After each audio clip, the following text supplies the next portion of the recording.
Okay, hi guys. Good news. Kita punya cawangan Section 7 dah beroperasi. Cawangan Section 7 terletak di pintu belakang UiTM. Okay, so macam ni rupa kedai kita. Aircon semua dah install. Okay, so jom kita masuk. Okay, so ini semua stok yang available dekat kita punya cawangan ni sekarang. Okay, so yang ni bag ni kita baru bawa masuk. Bag ni RM3.50 je. Okay, so lain-lain available. Kita ada mak high quality. Yang ni sesuai untuk bagi untuk hari ibu. Okey, lain-lain item seperti yang ada dalam katalog kita.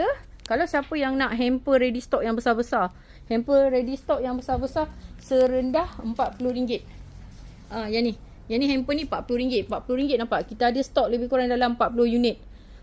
Untuk RM50 kita ada stok lebih kurang dalam 30 pieces. Okey, kalau nak RM60 ada banyak. RM60 anggaran saya tengok dekat sini kita lebih kurang dalam 50 unit. Okey?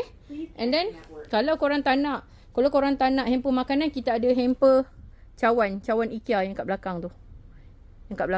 Okey, kalau nak yang besar, ada yang tanya saya nak hamper besar yang ada barang-barang branded. Okey, hamper untuk permintaan tu kita ada hamper RM100 yang macam ni.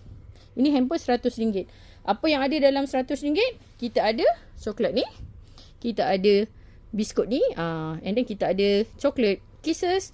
And then lain-lain lah yang seperti yang tengok dalam gambar. Okay guys, so cawangan ni dah beroperasi. Dah start beroperasi sepenuhnya.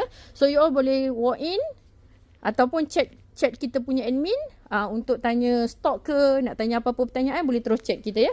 Okay guys, thank you. See you next time.